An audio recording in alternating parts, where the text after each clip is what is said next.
शेरशाह सैयद हाजिर हूँ radio FM 105 पर इल्म व आगही के सफ़र के साथ, और मेरे साथ हैं आमना शहादत, एमा मुईज़ और समन सिद्दीकी। हमने पिछले हफ्ते नोबेल प्राइज़ के बारे में बात की थी। आज भी हम उसी सिलसिले में कुछ बातचीत करेंगे, लेकिन उससे पहले मैं कुछ पैगामात पढ़ के सुनाना चाहता हूँ। वर्जीनिया अमेरिका से सबिया अशरफ ने लिखा है कि नोबेल इनामात पे आपका प्रोग्राम बहुत मामूली था, शुक्रिया, मेहरबानी करके करते रहें।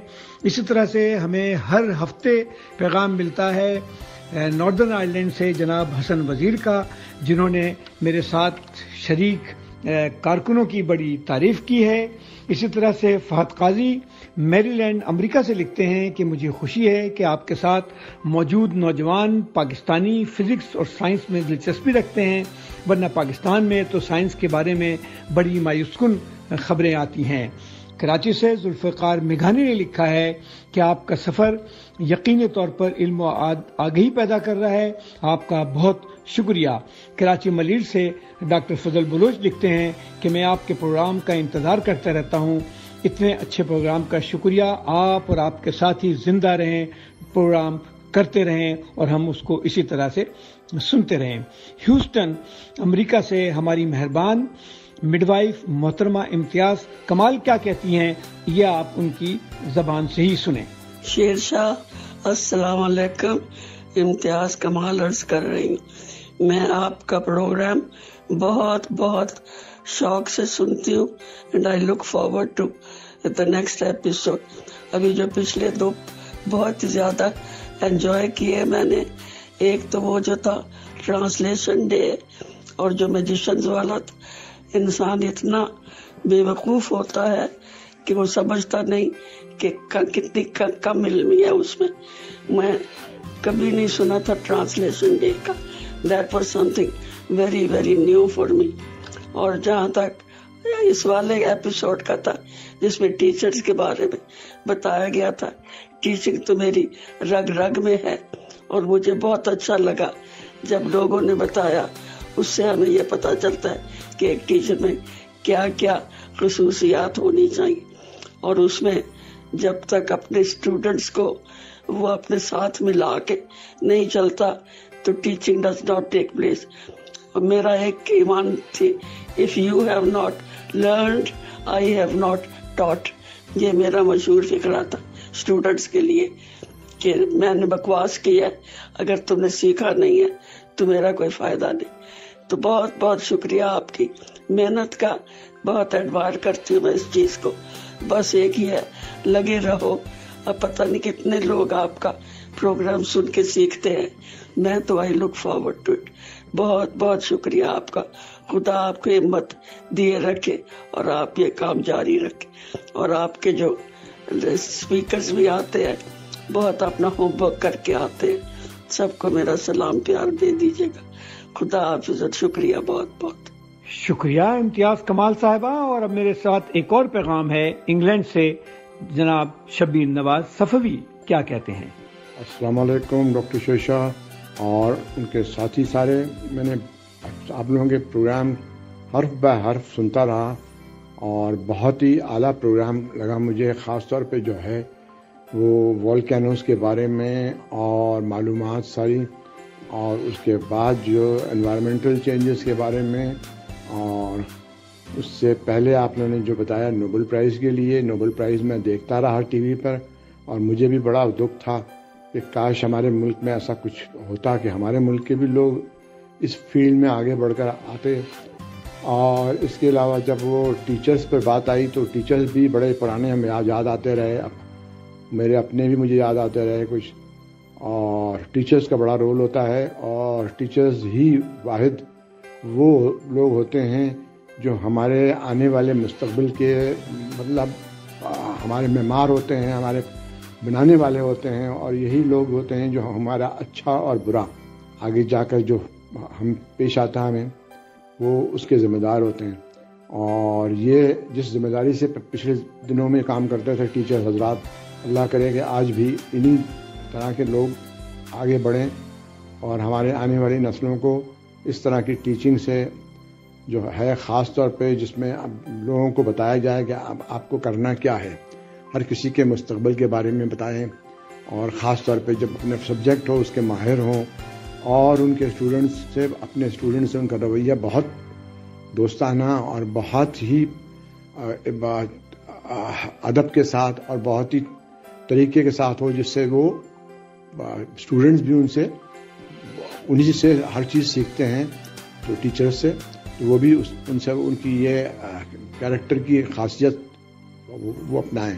मुझे उम्मीद है कि और भी लोगों ने सुना होगा, सबने पसंद किया होगा, लेकिन मैंने आप लोगों का प्रोग्राम अभी ख़त्म मैंने किया है और बहुत ही आला लगा, बहुत अच्छा लगा। अब तो तकरीबन मुझे तो नशा हो गया कि हर इतवार को इंतज़ार होता है कि शेरशाह का प्रोग्राम जब आएगा तो फिर उसको तफसील से जब फारग होऊंगा, बिल्कुल ही जिसमें कोई डिस्टर्बेंस नहीं होगा, तो बैठ के आराम से सुनूंगा।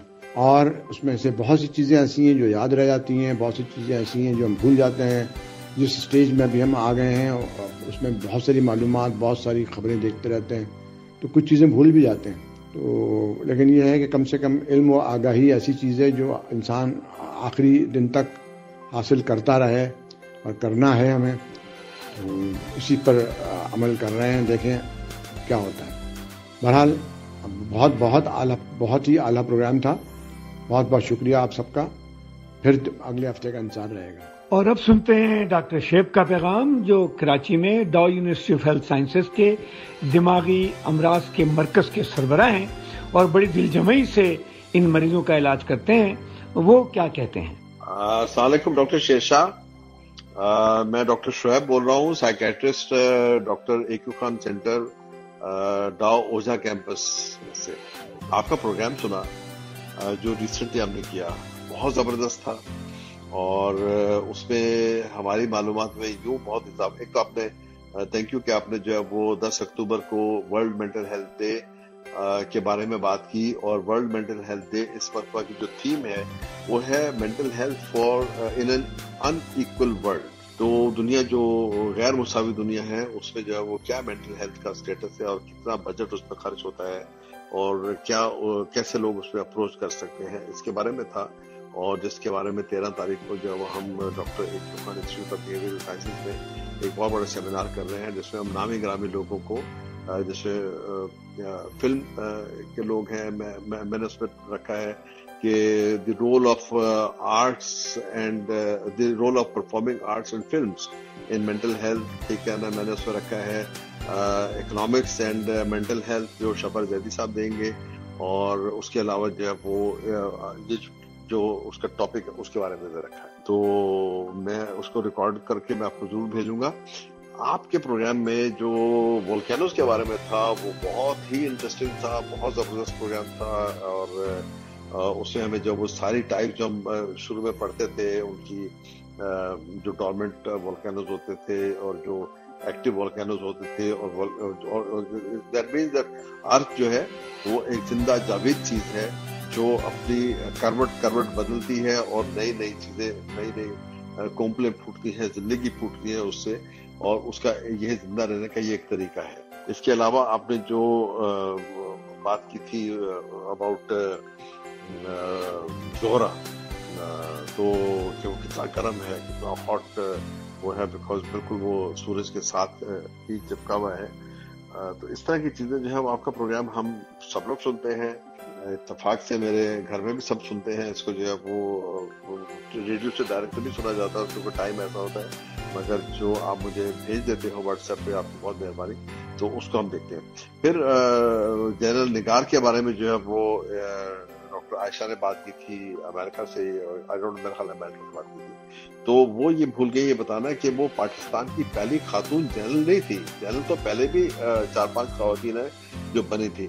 She was the surgeon general of Pakistan army की 3-स्टार जनरल जो थी वो थी, and she was also down to earth, a very humble lady, very talented person. और ये बहुत बड़ा एजाज है कि खातून को 3-स्टार जनरल जो है वो का एजाज दिया गया। इस तरह की मालूमात आप रखते हो। फिर बात आपने की थी कि नोबेल प्राइज जो है वो हम क्यों नहीं ले पाए। नोबेल प्राइज हम इसलिए नहीं ले पाते कि हमारा एजुकेशन सिस्टम जो है वो इतना बोसीदा है और उसमें बिल्कुल भी कोई तहरीक नहीं है किसी भी किस्म की, आप वहां पर आज तक मैंने नहीं देखा कि किसी टीचर ने किसी बच्चे को एनकरेज किया हो कि तुमने ये जो सवाल पूछा है ये स्टूपिड सवाल नहीं है, ये बहुत अच्छा सवाल है और हमें इसके बारे में तुम्हें जवाब देना चाहिए।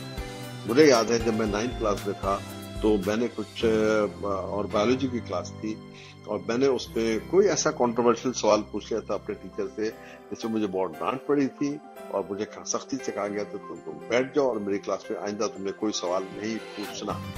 तो ये चीजें जो आहिस्ता आहिस्ता अगर खत्म हो जाए तो हम कहीं के कहीं पहुंच जाए।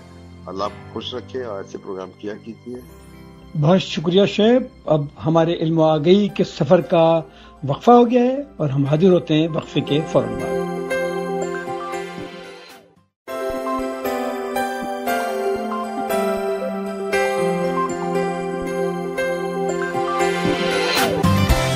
वक्फे के बाद हम दोबारा हाजिर हैं रेडियो FM 105 पर इल्म आगही के सफर के साथ। वक्फे से पहले मैं बता रहा था कि हमें बहुत सारे लोगों के खतूत मसूल हुए और इन्हीं खतूतों में एक खत डॉक्टर खालिद सिद्दीकी साहब का ओहायो से आया है, जिन्होंने हमारी तस्दीक की है और बताया है कि मरकरी, जिसका तर्जुमा हमने जहरा किया था, तो मरकरी का तर्जुमा दरअसल ज़ोहरा नहीं है बल्कि मरकरी को अतारू कहा जाता है। तो इसी के साथ हम ये बात कर रहे थे कि पाकिस्तान का तालीमी निज़ाम जिस किस्म का है उस निज़ाम में नोबेल प्राइज के बारे में सोचना भी एक अहमकाना फिक्र ही हो सकती है।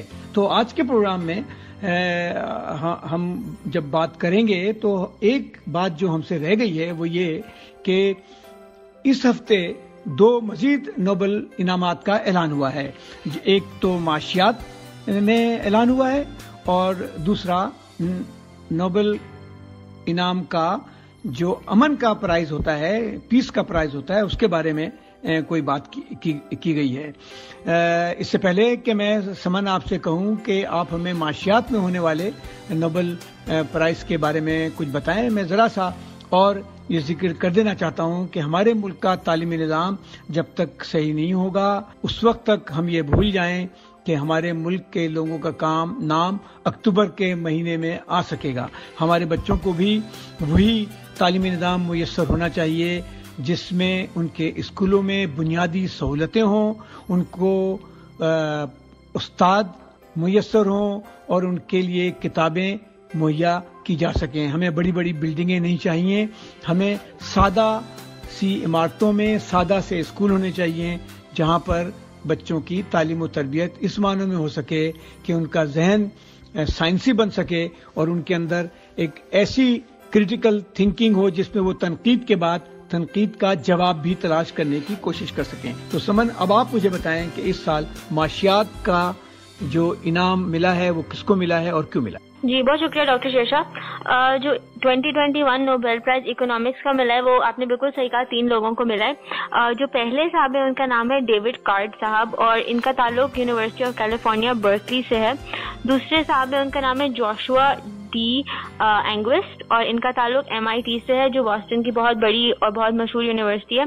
और तीसरे साहब जो हैं उनका नाम है गाइडो जी इम्बेंस और ये इनका ताल्लुक स्टैनफोर्ड यूनिवर्सिटी से है। और डेविड कार्ड साहब की रिसर्च को अलग मिला है और जो जोशुआ साहब हैं और गाइडो साहब हैं उनको इकट्ठे मिलकर मिला है।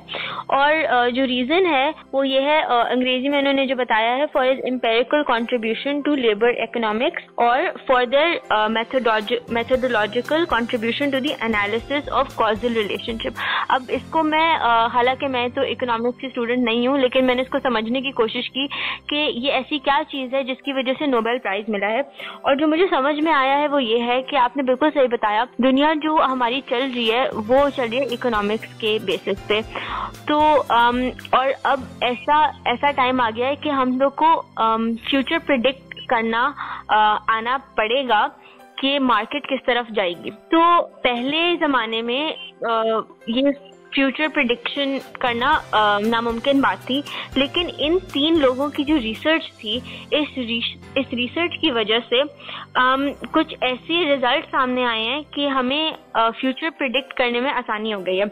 अच्छा, जो पहली चीज और जो कॉज एंड इफेक्ट रिलेशनशिप होता है वो ये होता है कि कोई एक चीज हुई हो और उसकी वजह से कोई नतीजा निकला हो। नॉट जस्ट एसोसिएशन के दो चीजें इकट्ठे होती हैं, बट एक चीज पहले हुई हो और उसकी वजह से नतीजा निकला हो, इसको कॉज एंड इफेक्ट रिलेशनशिप कहते हैं। तो इन्होंने जो रिसर्च की अपनी, और एम्पिरिकल रिसर्च कहते हैं, उसमें उन्होंने ये देखा कि जैसे कि सवाल ये उठा कि अगर लोग एक जगह से दूसरी जगह हिजरत करते हैं यानी इमिग्रेशन करते हैं, तो वहां जाके उनकी सैलरी में और उनकी जॉब मिलने में कोई कमी पेशी या कुछ बेहतरी आती है कि नहीं आती है, और इसको प्रिडिक्ट कैसे कर सकते हैं। दूसरा ये सवाल उठा कि अगर किसी ने ज्यादा साल तक पढ़ाई की हो, ज्यादा अच्छी पढ़ाई की हो और ज्यादा सालों तक की हो, तो क्या उसकी जॉब बेहतर मिल सकती है, क्या उसको ज्यादा सैलरी मिल सकती है कि नहीं। इन दो चीजों पे उन्होंने काम किया था और उनका जो नतीजा ये निकला था कि जो इमिग्रेशन वाला नतीजा ये था वो ये था कि अगर लोग हिजरत करके एक और मुल्क जाते हैं तो उनका वहाँ पे फायदा हो सकता है, और जो वहाँ पे पहले से रहने वाले लोग हैं उनका भी फायदा हो सकता है। और जो दूसरी बात थी वो इतने मजे की बात मुझे लगी थी, उन्होंने अपनी रिसर्च से ये साबित किया कि जिन बच्चों के स्कूल में रिसोर्सेज ज्यादा अच्छी होती हैं, यानी उनके टीचर्स का मेयार ज्यादा अच्छा होता है, उनकी पढ़ाई की किताबों का मेयार ज्यादा अच्छा होता है, उनके टीचर्स ज्यादा टाइम गुजारते हैं उनके साथ, उनका आगे जाके सैलरी स्केल बेहतर होता है। तो उन्होंने बोला कि ईयर्स ऑफ एजुकेशन पे नहीं डिपेंड करता कितने साल पढ़ा है, रादर क्वालिटी ऑफ एजुकेशन पे डिपेंड करता है कि उनकी टीचर्स कैसी थी, उनको पढ़ाया कैसे माहौल में गया था। तो और एक और जहाँ पर मैं बीच में एक बात बोलूंगा, ये बिल्कुल आपने सही बात की। अभी जो पाकिस्तान में चल रहा है यकसा निसाब, इस सिलसिले में एक हमारे फजलुल आलम साहब हैं, उनका एक बड़ा अच्छा मजमून छपा है, उसमें यही बात बता रहे हैं कि एक एग्जीक्यूटिव ऑर्डर से यकसा निसाब नहीं हो जाता है, और यकसा निसाब करने से पहले हर स्कूल में बेसिक बुनियादी सहूलतें मुहैया करना बहुत जरूरी होता है, जिसकी वजह से तालीमी मेयार बेहतर हो सकता है। और ये मेरे ख्याल में आप यही बात कहने की कोशिश कर रहे हैं, क्या मैं सही हूँ? बिल्कुल। और एक और चीज जो उनके रिसर्च से मालूम हुई थी वो ये थी कि एक चीज होती है जिसको मिनिमम वेज कहते हैं, जो हर इंसान की सबसे कम तनख्वाह हो सकती है गवर्नमेंट के हिसाब से जो एक की जाती है। तो उन्होंने ये रिसर्च की, अगर मिनिमम वेज को बढ़ा दिया जाए तो उससे क्या लोगों की नौकरियां खतरे में पड़ सकती हैं कि नहीं, क्योंकि फिर जाहिर है कम पैसे होंगे लोगों को देने के लिए। तो उससे उनको ये पता चला था ऐसा नहीं होगा कि अगर आप मिनिमम वेज बढ़ा दें लोगों की क्वालिटी ऑफ लाइफ बढ़ेगी, तो जो पूरा नतीजा निकलेगा वो ये होगा कि जॉब कम नहीं होंगी, जॉब शायद बढ़ ही जाए। अच्छा अच्छा, तो अभी बाकी लोगों को जो मिला है ये इन तीनों की मिलकर रिसर्च थी। तो इस सबका मिलकर जो नतीजा निकला था वो मैंने आपको बताया है। तो इसका अमली तौर पे क्या फर्क पड़ेगा? अमली तौर पे ये फर्क पड़ेगा कि जो भी पॉलिसी मेकर्स होते हैं वो इन इकोनॉमिस्ट की मशवरे पे ही चलते हैं, ताकि आगे पता चले कि फ्यूचर में क्या प्रेडिक्शन हो सकती है कि किस तरफ चीजें बढ़ रही हैं। तो ये बहुत बड़ी चीजें खुल के सामने आई हैं, और ना सिर्फ ये इनके रिजल्ट्स हैं, बट इनका रिसर्च करने का जो तरीका है खास तौर पे उससे चीजें पता चल सकती हैं। उन्होंने ये भी एग्जाम्पल दी थी कि और उसका उन्होंने कुछ तजुर्बात भी किए हैं, बिल्कुल, इसकी वजह से सबके मिलकर मुश्तर का नतीजे निकले हैं। एक बात समझ इसमें बड़ी वो है कि जहाँ तो मुझे खुशी है कि ये तीनों को इनाम मिला है, और तीनों का ताल्लुक अमेरिका से है। नाम के साथ ही मैं सोचता रहा दोबारा, जैसे कि मैंने कहा था आपसे कि किसी पाकिस्तानी, बांग्लादेशी, हिंदुस्तानी का नाम आ जाए, लेकिन हमारे इन तीनों मुल्कों में तालीमी सूरत हाल ये है कि तालीम सिर्फ चंद लोगों को अच्छी तालीम मिलती है जो कि बड़े लोग होते हैं, और जो सरकारी स्कूल हैं जहाँ पर हमारे ज्यादातर बच्चे पढ़ते हैं वहाँ पर तालीम का बिल्कुल बेड़ा गर्क हुआ है, और हुकूमतों को तालीम से किसी भी किस्म की कोई दिलचस्पी नहीं है। और आपको समन और आमना और आयमा आपको पता ही होगा कि पाकिस्तान में 2 करोड़ से ज्यादा बच्चे ऐसे हैं जो स्कूल जाते ही नहीं है। इसी तरह से 60% लड़कियां ऐसी हैं जिनका स्कूल में जाना ही नहीं होता है, और अगर इनके ऊपर कोई बात की जाए तो लोग सवाल उठाते हैं। तो इसी तरह से अब मैं दूसरी तरफ आता हूँ कि जो नोबेल इनाम का जो अमन इनाम है वो हर साल दिया जाता है। इस साल कुछ कमाल ये हुआ है कि अमन इनाम उन लोगों को दिया गया है जो कि जर्नलिस्ट हैं, वो जो सहाफत का काम कर रहे हैं। तो मेरे ख्याल में मेरे साथ आमना है, और आमना आप जरा बताएं कि अमन का प्राइज किनको दिया गया है और उनकी क्या इसमें अहमियत है और उनकी क्या बहादुरी है जिसको के माना गया है। बहुत शुक्रिया डॉक्टर शेरशाह, आपने बिल्कुल दुरुस्त फरमाया कि इस साल जो अमन का इनाम दिया गया है वो 2 जर्नलिस्ट को ही दिया गया है जिनके नाम है मारिया रेसा और डिमिट्री मुराटोव। इनको ये इनाम इसलिए दिया गया है क्योंकि इनकी जो कई सालों में इनका जो काम है वो इस मोटिव के गिर्द है कि ये इंसानी ख्यालात का जो फ्रीडम ऑफ एक्सप्रेशन है, नजरिया जो आपका पेश करने का तरीका है, उसकी जो आज़ादी है, उस पे इन्होंने काम किया है। और उनका ये मानना है कि यही अगर किसी कौम को या किसी इंसान को अपने ख्यालात का इजहार करने की आज़ादी होगी तो ही वो कौम एक बहुत अच्छी जमहूरियत बना सकेगी और अमन की तरफ ये बहुत ही एक मेजर स्टेप होगा कि अगर हर किसी को आज़ादी राय और आज़ादी ख्याल होगा तो ही वो कौम या वो जगह में एक अमन का एक लेवल होगा और अमन वहाँ आराम से अमन रह सकेगा। अगर हम पहले की बात करें तो उनका पूरा नाम मारिया एंजेलिटा रेसा था। ये मनीला में पैदा हुई थी, पर जब 10 साल की थी तो ये अमेरिका मूव हो गई थी। एक फिलिपिनो अमेरिकन जर्नलिस्ट हैं। ये एक फिलिपीन ऑनलाइन न्यूज़ चैनल रैपलर की CEO भी हैं और इनको 2018 में times person of the year का अवार्ड भी मिला है। ये फिलिपीन की वाहिद कैंडिडेट हैं जो नॉमिनेट हुई और जिन्होंने जीता है एक नोबेल प्राइज।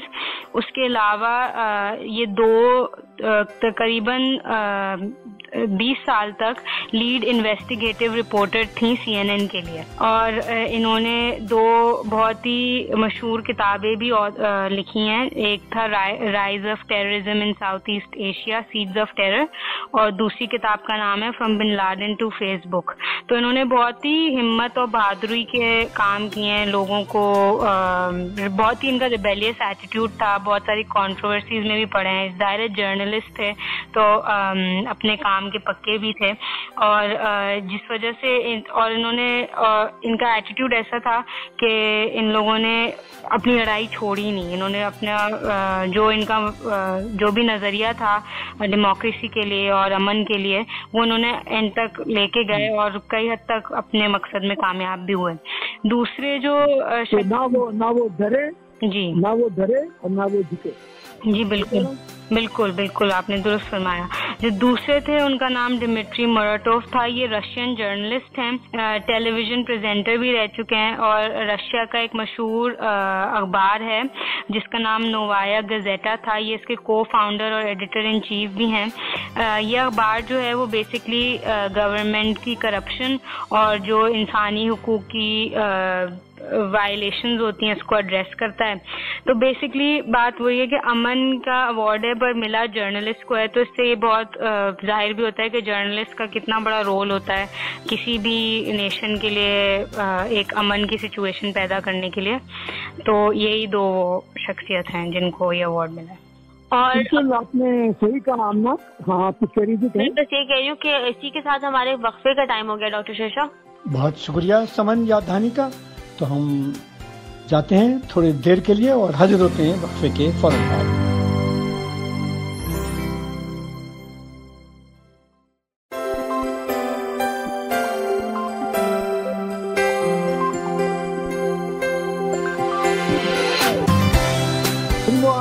सफर के साथ हम हाजिर हैं वक्फे के फौरन बाद और हमने अभी नोबेल प्राइज के बारे में बात किया है और आज मैं एक और अहम बात पे बात करूंगा क्योंकि 12 अक्टूबर का दिन गुजर गया है और 12 अक्टूबर के दिन यानी हर अक्टूबर के दूसरे मंगल को एक दिन माना जाता है अगस्ता एडा किंग कॉन्टेस्ट ऑफ लवलेस का दिन। ये मुझे बड़ी हैरानी हुई कि ये जो कॉन्टेस्ट एडा लवलेस थी ये मेरे ख्याल में ख्वातीन की एक ऐसी मशहूर और मारूफ रियासीदान थी जिन्होंने बुनियादी तौर पर कंप्यूटर का ख्याल और कंसेप्ट पेश किया। और दूसरी मुझे बड़ी हैरतनाक बात ये लगी कि ये खुद एक बहुत बड़े शायर की बेटी थी और उनकी वालिदा भी बहुत पढ़ी लिखी थी और इन्होंने रियाजी की दुनिया में एक तरह का इनकलाब बर्पा कर दिया। एमा जरा इनके बारे में बताएं तफसील से। और ये भी मुझे पढ़ के जरा अफसोस हुआ कि ये सिर्फ 36 साल की उम्र में इनका इंतकाल भी हो गया। तो हमारे सामने आगाह करें कि इनकी क्या अहमियत है और इनसे हमें क्या सबक सीखना चाहिए। जी बहुत शुक्रिया डॉक्टर शेषा। तो आडा लवलेस एक बहुत ही इनकी बड़ी बात थी है। इनकी जो खसूसियत थी वो ये थी कि ये रियाजी की माहिर थी। तो तकरीबन कोई 1830 में या लगभग उस दौरान उनकी एक मुलाकात हुई एक और रियाजी के माहिर से, चार्ल्स बैबेज के नाम से। और इनको पता चला कि चार्ल्स बैबेज जो है उन्होंने कोई एक मशीन बनाई थी जिसको वो उस वक्त डिफरेंस इंजन कहते थे। और वो मशीन जो है वो कागज के ऊपर ही थी क्योंकि वो एक थियोरेटिकल फ्रेमवर्क था, लेकिन वो जो है बुनियाद थी कंप्यूटर की। तो उन्होंने समझे कि हार्डवेयर बना रहे थे वो कंप्यूटर का, और साथ साथ इन लोगों की बातचीत शुरू हो गई। तो उन्होंने समझे हार्डवेयर बनाया कंप्यूटर का, लेकिन आडा जो थी उन्होंने कहा कि ये जो मशीन ये बना रहे हैं इससे कोई बात करने का भी तो तरीका होना चाहिए ना। ये लग तो रहा है कि बहुत सारी चीजें कर सकती है, लेकिन इससे कम्युनिकेट कैसे कर सकते हैं हम। तो उन्होंने फिर एक फ्रेमवर्क बनाया जो कंप्यूटर की जबान थी, जिसको हम प्रोग्रामिंग कहते हैं। तो हालांकि उस वक्त तक कंप्यूटर नहीं इजाद किया गया था, लेकिन वो इतनी दूरअंदेश थी कि उनको मालूम था कि जब वो मेरा तो ख्याल है कि उस वक्त किसी को कंप्यूटर का तस्वीर भी नहीं था। बिल्कुल भी नहीं। ये पहली दफा था कि जो है वो जब बैबेज ने अपना ये इंजन, इसीलिए उसका नाम भी इंजन का दिया था। फिर इन लोगों ने साथ जब काम करना शुरू किया तो उसने एक और डिवाइस के ऊपर पेपर लिखा जिसका उसने नाम रखा एनालिटिक इंजन। तो उसकी जितना भी समझे ये कम्युनिकेशन का जो प्रोसेस था कि भाई इस मशीन से आप इंसान बात कैसे करेगा, वो मशीन फिर किस जबान में किस तरह से करेगी, वो जबान समझे उस जुबान की बुनियाद तो मैथमेटिक्स में, लेकिन वो पूरी जो लिखी गई है वो आडा ने लिखी है, आडा लवलेस ने। तो आप ये बताएं कि हम इनका दिन क्यों मनाते हैं हर साल? ठीक है, इनका दिन मनाने की एक बहुत बड़ी वजह ये है कि इनके बारे में ज्यादा लोग इतना जानते भी नहीं थे। हालांकि आपने जैसे जिक्र किया था इनके वालिद बहुत मशहूर शायर थे, तो इनके वालिद को पहचाना जाता था, लॉर्ड बायरन को, लेकिन इनके बारे में ज्यादा किसी को मालूम नहीं था। तो 2009 में कुछ लोगों ने सोचा कि अगर माजी में इस तरह की खवातीन हैं जिन्होंने इतने बड़े बड़े काम किए हैं, तो हमें तो और भी बहुत खवातीन होंगी जिन्होंने साइंस और टेक्नोलॉजी में बहुत काम किया है जिनके बारे में हम जानते नहीं है। तो उन लोगों ने और लिखना शुरू कर दिया इनके बारे में और इनको अप्रिशिएट करना शुरू, क्योंकि बहुत बड़ी बात थी कि एक चीज जो इजाद भी नहीं हुई है उससे 100 साल पहले किसी को इतना दूरअंदेश था कि उसने सोचा था कि वो हम इससे कम्युनिकेट कैसे करेंगे। तो ये लोग इस दिन को सिर्फ आडा लवलेस को नहीं हम याद करते हैं, बल्कि उन सारी औरतों को याद करते हैं जिन्होंने जो है वो साइंस की एडवांसमेंट में एक अपना हिस्सा डाला, जिनके बारे में शायद हमें इतना नहीं मालूम हो। अब एमो, यहाँ पे मैं आपसे सवाल करना चाहूंगी, ये उस जमाने में जहाँ पढ़ने लिखना इतना मुश्किल था, ये खातून का ऐसा काम करना तो जाहिर है मुश्किल हुआ होगा। तो उनकी फैमिली के बारे में या कोई उनको इन सब चीजों की फेमिलियरिटी कैसे हुई, कैसे शुरू किया? आपके पास अगर कोई ऐसी इन्फॉर्मेशन है तो आप हमारे। बहुत शुक्रिया आमना। ये यहाँ पे ये एक दिलचस्प बात है। आपको जैसे हमने जिक्र किया कि इनके वालिद साहब एक शायर थे, तो शायर होने के अलावा वो थोड़े रंगीन मिजाज के भी थोड़े थे, और उनकी वालदा को डर था कि कहीं बेटी जो है वो बाप के ऊपर ना चली जाए। तो वालदा खुद जो है वो लेकिन एमा उनकी वालदा भी तो रियाजी दान थी। जी, उनकी वालदा भी रियाजी दान थी। तो उनके नजदीक रियाजी जो है वो शायरी का उलट था, तो इसलिए उन्होंने अपनी बेटी को शायरी से दूर रखा और रियाजी की तरफ रखा दिया। और बेटी भी जो है वो इतनी ज़हीन थी कि उसने शौक से जो है वो रियाजी पढ़ी, बल्कि इनकी वालदा को प्रिंसेस ऑफ पैरेललोग्राम्स कहलाया जाता था, इतनी वो शौकीन थी।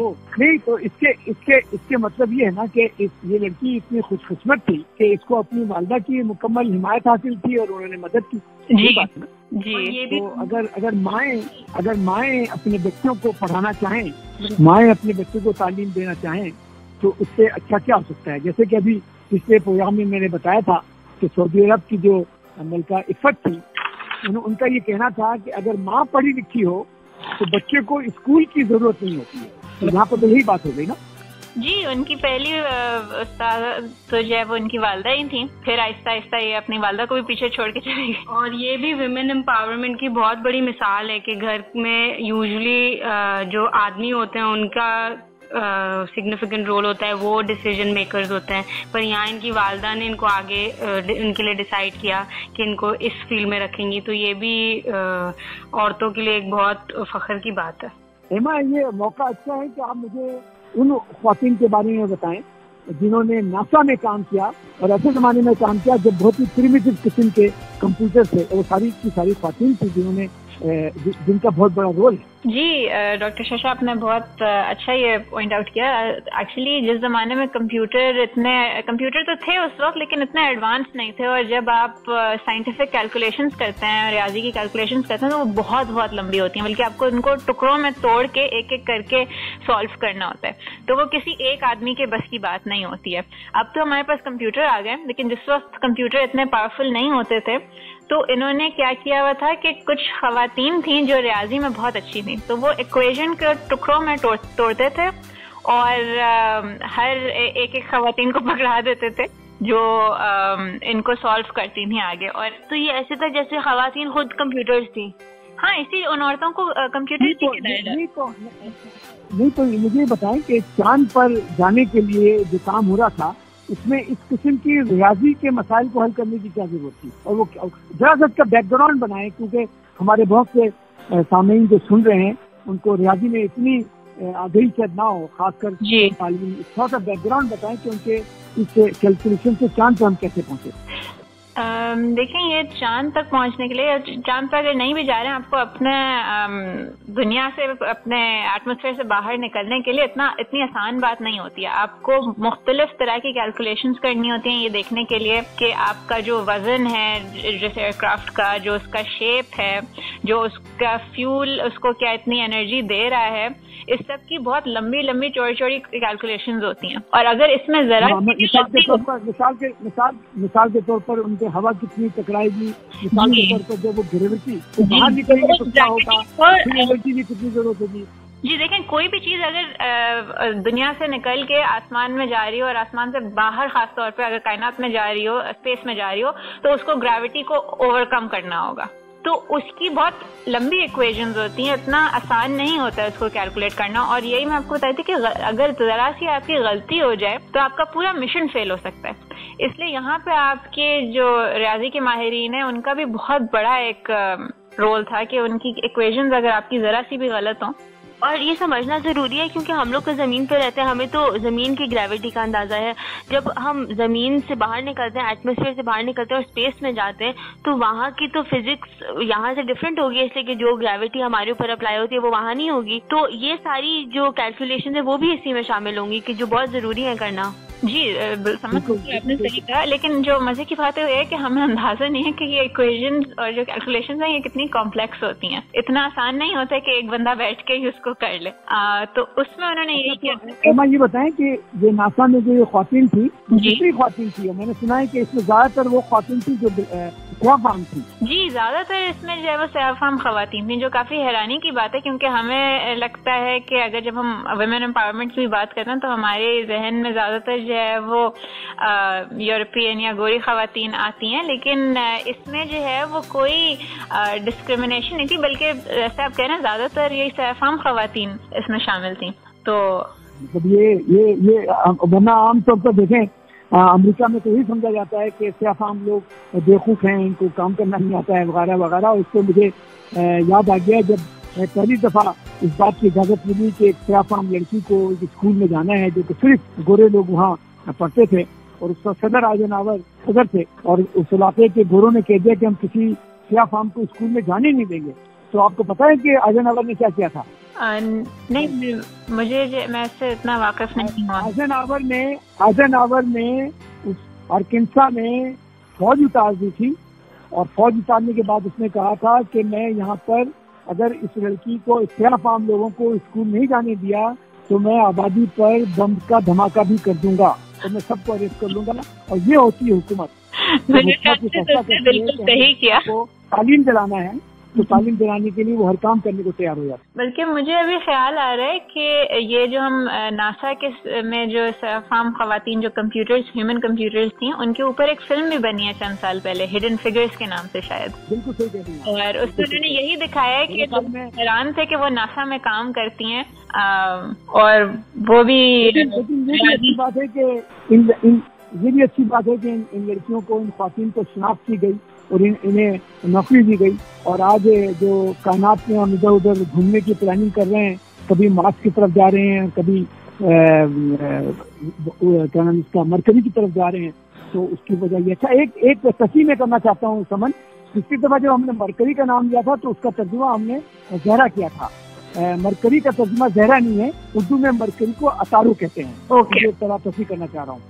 हाँ, और कोई बात कहना चाहेंगे एमा इसके बारे में? मैं बस ये कहना चाहूंगी कि एक और हमारी ब्रेक का वक्त आ गया है और उसके बाद हम वापस एमा से बात करेंगे, तो हम इजाजत लेते हैं। तो हम वापस हाजिर होते हैं इल्म आगे के सफर के साथ इस छोटी सी ब्रेक के बाद।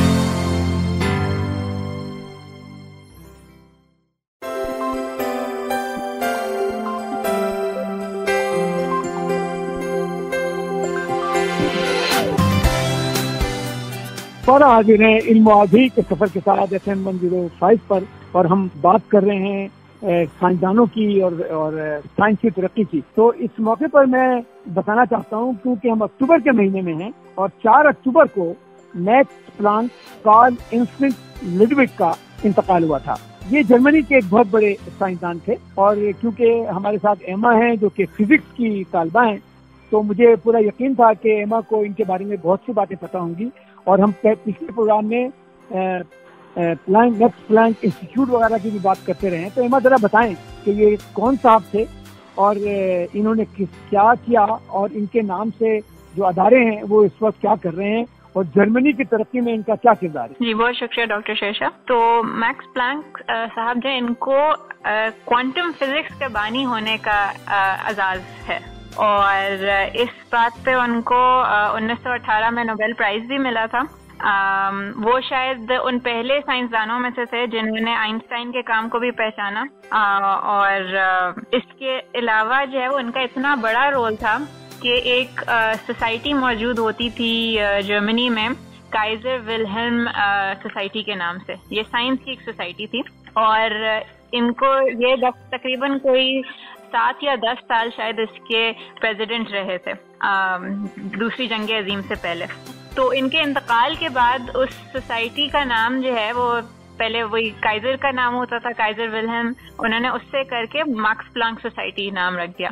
अच्छा, सोसाइटी सुनने में तो हमें ये लगता है कि शायद चंद लोग हों जो साथ हर हफ्ते मिलते हों और जो है वो अपने ख्याल, ये कोई हाउसिंग सोसाइटी हो जहाँ घर हो। जी, सोसाइटी के नाम से तो कुछ इस तरह से आपको सोचने में लगता है, लेकिन दरअसल इन्होंने सोसाइटी का नाम इसलिए रखा क्योंकि ये एक मुख्तलिफ इदारों का कलेक्शन है। तो मैक्स प्लांक सोसाइटी एक नहीं है, बल्कि मेरे ख्याल से 86 इनके इदारे हैं मुख्तलिफ, और हर इदारा जो है वो साइंस की किसी टॉपिक स्पेशलाइज करता है। हमने पिछले हफ्ते भी जिक्र किया था कि जो फिजिक्स का एक नोबेल प्राइज किसी को मिला था वो max Planck Institute of metrology से थे। समन, आपने शायद जिक्र किया था एक और। बिल्कुल, जो केमिस्ट्री का प्राइज था बेंजामिन लिस्ट साहब, वो जर्मन केमिस्ट थे और वो डायरेक्टर थे Max Planck Institute of Coal Research के। तो आप सोचेंगे कोल रिसर्च का भी एक अलग पूरा इदारा है जो 86 उनमें से है, और इनका काम यही है इन इदारों का कि वो लोग जो है इनको तकरीबन कोई 1.8 बिलियन यूरोस का बजट मिलता है साल का। इनके कोई 17,000 एम्प्लॉइज हैं इन 86 इंस्टीट्यूट्स में। 17,000 एम्प्लॉइज? जी, 17,000, जिसमें से 5,000 से ऊपर साइंसदान है और तकरीबन कोई 4,000 से ऊपर टेक्नीशियंस। तो क्या बात है। और ये बताओ कि ये फॉर्म तरक्की करेगी कि नहीं करेगी? मैं आपको बताती हूँ, इन्होंने जो है पिछले आई थिंक इस साल के नोबेल प्राइजेस को नहीं को मिलाए बगैर पिछले साल तक इन्होंने कोई 27 नोबेल प्राइजेस जीते थे इनके साइंसदानों ने जो इनके इदारों में काम करते हैं। बात यह है कि जब आप मुस्तकबिल की तैयारी करेंगे जी, और माजी पे झगड़ा नहीं करेंगे। हमारे यहाँ तो मसला ये है कि हम माजी पे ही झगड़ा करते रहते हैं। तो हम माजी को भूल करके मुस्तकबिल की तैयारी करेंगे तो साइंस में काम करेंगे। और जब साइंस में काम करेंगे तो यही होगा। आप जारी रखें। जी, तो हम क्योंकि मैक्स प्लैंक इंस्टीट्यूट की बात करते तो मुझे जहन में एक और साइंसदान का भी नाम आया जिनके नाम के ऊपर एक और सोसाइटी बनी है जर्मनी में। तो ये एक होती है फ्रॉनहोफर सोसाइटी। तो फ्रॉनहोफर सोसाइटी से पहले मैं जरा सा फ्रॉनहोफर जो साइंसदान थे उनके बारे में बताना चाहूंगी। तो जोसेफ फ्रॉनहोफर जो थे ये मैक्स प्लैंक से थोड़ा पहले थे। ये इनकी पैदाइश जो है वो 18वीं सदी में हुई थी और ये बवारिया का एक सूबा है जर्मनी में, उससे इनका ताल्लुक था। और इनकी खास बात ये थी कि ये 11वें बच्चे थे और जब ये 11 साल की उम्र को पहुंचे तो ये यतीम हो गए। और ये एक शीशे की फैक्ट्री में काम करते थे। इतने गुर्बत के मारे 11 साल की उम्र से ये शीशे की फैक्ट्री में काम करते थे। और एक दिन जो है वो शीशे की फैक्ट्री में आग लग गई तो जो रेस्क्यू ऑपरेशन, सारे जो एम्प्लॉइज थे वो जो है वो मलबे के नीचे दब गए। तो जो रेस्क्यू ऑपरेशन था इसका, वो जो सूबे का शहजादा था उसने खुद लीड किया और उसने इस बच्चे को निकाला और उसकी फिर उस बच्चे से दोस्ती हो गई। और जो कुछ दूसरे लोग थे और उन्होंने एक मुआवजा भी दिया सारे उन लोगों को जो उस हादसे में जो शामिल हादसे में जो इनको असर हो गया था। लेकिन उसने ज्यादा था उसकी दोस्ती हुई बच्चे से, उसने देखा कि बहुत ज़हीन बच्चा है तो उसने उसको साथ साथ उसकी तालीम भी जो है वो जारी रखवाई। उसने उसकी वो तालीम को स्पॉन्सर किया और कुछ और भी साइंसदान थे या टेक्निकल लोग थे। और बच्चा माशाल्लाह से बहुत ज़हीन था तो फिर उन्होंने बाद में उसको यूनिवर्सिटी भी भेजा, उसको एक ऑनररी PhD भी जाके मिली। और फिर उसने बवारिया में ऑप्टिक्स की रिसर्च का बहुत बड़ा सेंटर संभाला।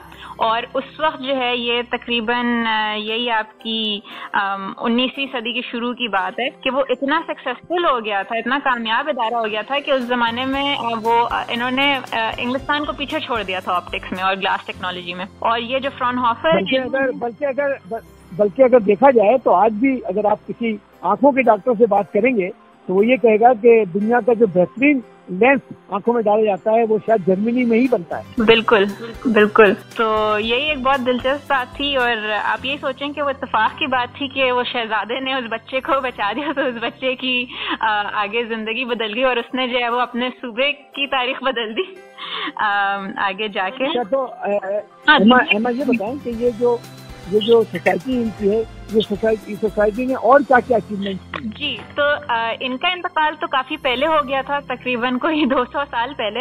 लेकिन दूसरी जंग अजीम के बाद जो है इन्होंने जो जर्मन हुकूमत थी उन्होंने फ्रॉनहोफर सोसाइटी बनाई और इसके जो है वो 75 इंस्टीट्यूट्स हैं। अच्छा, और इनके कोई 29,000 एम्प्लॉइज हैं और इनका जो है वो 2.8 बिलियन यूरोस का एनुअल बजट है जो ये रिसर्च पे खर्च करते हैं। सिर्फ इनका रिसर्च बजट है। ये थोड़े से मुख्तलिफ है मार्क्स प्लांक सोसाइटी से, क्योंकि मार्क्स प्लांक सोसाइटी जो है वो पूरी उसको हुकूमत पैसे देती है और हुकूमत फंड करती है।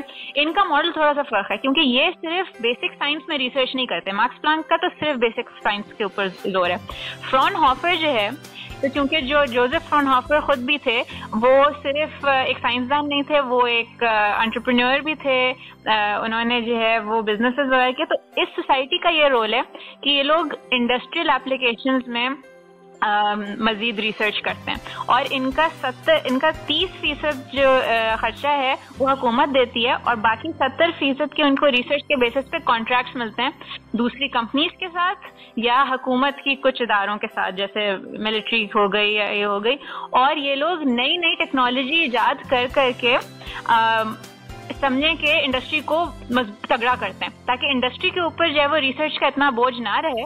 और इनका ये उस लिहाज से काफी बल्कि ये लोग जो रिसर्च करके जो चीजें बनाते होंगे जी, तो चीजें फरोख्त करके भी अदारे को बहुत आमदनी होती है। देखें, इनका रोल जो है ना वो इतना ज्यादा चीजों की फरोख्त के ऊपर नहीं है। वो जो है वो प्राइवेट जो है उनका है। इनका रोल ये है कि उन प्राइवेट कंपनीज को जो आगे रिसर्च करने के लिए चाहिए होती है इन्फॉर्मेशन, वो उन चीजों के ऊपर काम करते हैं, वो कटिंग एज रिसर्च के ऊपर काम करते हैं ये लोग। तो जब आप कहती हैं कटिंग एज, तो कटिंग एज रिसर्च का क्या मतलब है, जरा हमारे साथ कटिंग एज का मतलब ये है कि वो ऐसी चीज जो अभी तक मार्केट में या किसी और ने उसके ऊपर काम नहीं किया हो, उस टेक्नोलॉजी के ऊपर, ये मुराद है। जबरदस्त। और बड़ी जर्मनी की दो बड़ी अजीम शख्सियतों के बारे में बताया, और पता नहीं आप जर्मनी गई हैं एमा? जी मैं जा चुकी हूँ। तो आपने देखा होगा, मैं भी जर्मनी गया हूँ और बावरिया के एक YMCA के हॉस्टल में ठहरा भी हूँ, और वहाँ पर आप ये अंदाजा लगाएं कि हर चीज में इंफरादियत होती है, और हर वक्त ऐसा लगता है कि लोग कुछ ना कुछ पढ़ रहे हैं। तालीम का इतना जोर है बावरिया में कि मैं तो हैरान रह गया कि मैं ट्रेन में सफर कर रहा था और बच्चों से मैं सवाल करना शुरू कर देता था, तो हैरान ये होता था कि ये जर्मनी है, और जर्मनी में अच्छे खासे बच्चे न सिर्फ के इंग्लिश बल्कि फ्रेंच भी जानते हैं। तो कौमों को अगर तरक्की करना है तो उनमें ये झगड़े नहीं होते हैं कि ये हमारी उर्दू जबान है और फारसी जबान है और बलूची जबान है। जबानें सारी अच्छी होती हैं, और यही मैंने यूरोप से सीखा और जर्मनी में भी सीखा कि हर आदमी 2-2, 3-3, 4-4 जबानें सीखता है, और हुकूमतें उसको तालीम को आगे बढ़ाती हैं, और इसकी वजह से तालीम आम होती है और कौम तरक्की करती है। सही कह रहा हूँ? बिल्कुल। और डॉक्टर शेषा, बस हम आज साइंस की बात कर रहे थे, मुझे इसी हफ्ते एक बहुत अच्छी खबर मिली है। हम कहते हैं कि हमारी तालीम का सिस्टम अच्छा नहीं है और हमारे पास रिसोर्सेज नहीं होती हैं। तो मुझे ये पता चला है कि कराची में एक नया साइंस म्यूजियम खुला है। मुझे नहीं पता अगर आप लोगों को पता है इसके बारे में, लेकिन उसका नाम है मैग्निफिसाइंस, और ये बनाया है द दाऊद फाउंडेशन वालों ने। और मेरा बहुत दिल था कि आज मैं जाके देखूं, लेकिन मैं कोशिश करूंगी कि इस हफ्ते मैं जरूर जाऊं, वहां विजिट करूं। मैं उसकी वेबसाइट पे गई थी तो बहुत ही दिलचस्प लग रहा था। जैसे अमेरिका के म्यूजियम्स होते हैं जहाँ पे बच्चों का अलग सेक्शन होता है और अलग अलग चीजों को एक्सप्लेन किया जाता है, बिल्कुल उस तरह का लग रहा था, और मुझे बहुत खुशी हुई थी। यह है आया चंद्रगढ़ रोड के पास, और मैं कोशिश करूंगी कि इसी हफ्ते जाके मैं विजिट करूंगी। मेरा ख्याल है कि आप और एमा इस म्यूजियम का दौरा करें और अगले प्रोग्राम में हमें इस म्यूजियम के बारे में बताएं। बिल्कुल। मुझे पता है कि अगले प्रोग्राम में आमना हमारे साथ नहीं होंगी, वो तो अमेरिका के किसी शहर में पहुंच जाएंगी। तो आमना से भी हमारी दरख्वास्त है कि जिस शहर में पहुंचे उस शहर का म्यूजियम का दौरा करके हमें अगले 2-3 हफ्तों में बताएं कि वो म्यूजियम कैसा है और वहाँ क्यों जाना चाहिए। बिल्कुल, जरूर। ठीक है। और इसी के साथ हमारा टाइम भी खत्म हो गया है। तो बहुत शुक्रिया एमा, आमना और समन। हमेशा की तरह आप लोगों ने बहुत सी मालूमात से हमें आगाह किया, और हमारा इल्म आगाही का सफर खत्म होता है। अगले हफ्ते इतवार को हम दोबारा हाजिर होंगे 4 बजे इल्म आगाही के सफर के साथ और नए नए मालूमात के साथ। बहुत शुक्रिया। बहुत शुक्रिया। लेकिन इससे पहले कि मेरा सफर खत्म हो, मैं आप लोगों को एक गाना सुनाना चाहता हूँ जो क्लाइमेट के बारे में है और जिस तरह से दुनिया में तब्दीलियां हो रही हैं उसके बारे में है। तो लीजिए गाना सुनिए।